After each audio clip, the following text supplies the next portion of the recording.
Hello, bonjour, j'espère que vous allez bien. Bienvenue dans cette première capsule de notre série à la découverte de soi. Et aujourd'hui, on va parler des personnalités.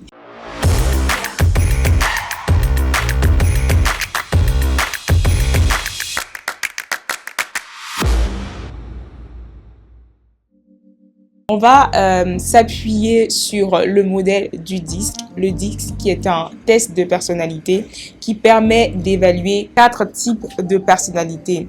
Donc, ce n'est pas le seul modèle, mais c'est celui le plus utilisé parce que peut-être un peu plus facile à dépouiller ou à comprendre.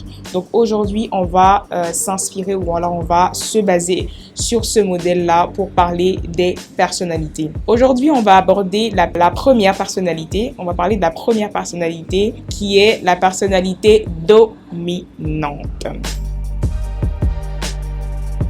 Comme son nom l'indique, c'est un type de personnalité caractérisé par une forte capacité de leadership, une forte capacité à prendre des décisions. Ce sont des personnes qui sont pour la plupart régulièrement en avant.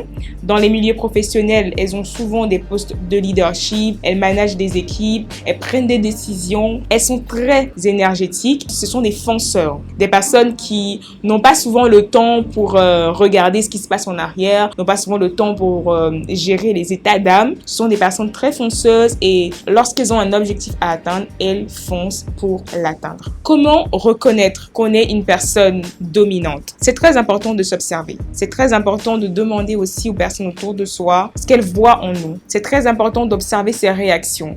Parce que lorsqu'on est une personne dominante, on a souvent tendance à, malheureusement, parfois lorsque cette personne n'est pas encore restaurée, on a souvent tendance à piétiner les autres, à ne pas prendre, ne pas considérer la vie des autres. Donc ça, c'est un point sur lequel il faudra bien sûr travailler. Donc lorsqu'on est une personne dominante, si vous doutez que vous êtes une personne dominante et que vous voulez en avoir la certitude, il faut poser des questions autour de vous. Il faut demander aux uns et aux autres et il faut observer, beaucoup s'observer, observer vos réactions, observer comment est-ce que vous fonctionnez dans un groupe, quelle est la position que vous avez souvent tendance à adopter. Est-ce que vous êtes celui qui va tout le temps se mettre en retrait pour attendre que les autres prennent le leadership, ou alors vous êtes cette personne qui va de manière naturelle assumer le leadership du groupe et essayer de diriger les gens? C'est un signe qui peut vous montrer que vous êtes une personne dominante. Être une personne dominante, c'est vrai, ça a des points de faiblesse, mais aussi ça a de grands points de force. Donc en réalité, il n'y a pas une personnalité meilleure qu'une autre. Toutes les personnalités se valent et ça nous démontre juste de la sagesse infiniment variée de Dieu. En fait, il n'y a pas une personnalité plus importante, meilleure qu'une autre. Parce que j'ai souvent entendu des gens dire, après qu'on ait expliqué ou qu'on leur ait parlé des différentes caractéristiques liées à une personnalité ou à une autre, des personnes dire, ah non, moi j'aimerais pas être de telle personnalité, ah non, c'est trop bizarre d'être dominant. Dominant, c'est quelqu'un qui écrase tout le temps les gens. Non, le dominant qui est restauré par la puissance du Saint-Esprit n'écrase absolument pas les gens. Le dominant qui a en lui la capacité du Saint-Esprit, qui a en lui la maîtrise, l'amour et la tempérance de l'esprit, n'écrase pas les gens. En réalité, si vous êtes dominant et que vous avez appris à travailler sur vos points de faiblesse, vous serez une personne capable de leader un groupe. Vous serez une personne capable de prendre les devants. Vous serez une personne capable de courir avec une vision.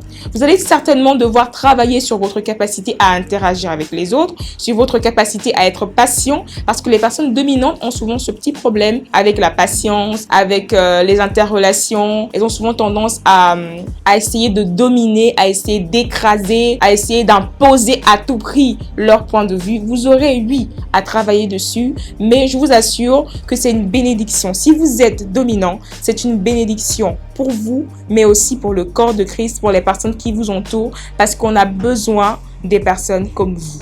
Alors, je vous encourage, si au travers de cette vidéo, vous dites « Ah, je remarque en moi des petits traits, des petits traits de caractéristiques d'une personne dominante », je vous encourage à faire ce voyage, vers la découverte de vous-même. Posez des questions autour de vous, demandez aux gens « Est-ce que tu trouves que je suis ci? Est-ce que tu trouves que je suis un peu autoritaire? Est-ce que tu trouves que j'aime prendre les devants ?» Demandez aux personnes autour de vous, mais surtout observez-vous, questionnez-vous. Je crois que l'une des meilleures façons de se connaître, c'est aussi l'introspection. le fait de se questionner, le fait de rentrer en soi, de s'observer soi-même. Et je pense que vous serez fixé si oui ou non vous êtes dominant. Et si jamais vous découvrez que vous êtes dominant, bénissez le Seigneur parce que c'est une grande bénédiction. C'est une grande bénédiction de l'être et demandez au Seigneur la grâce de pouvoir travailler sur vos points de faiblesse et de pouvoir exercer et utiliser les capacités que vous avez en tant qu'une personne dominante. Vous êtes bénis dans le nom de Jésus.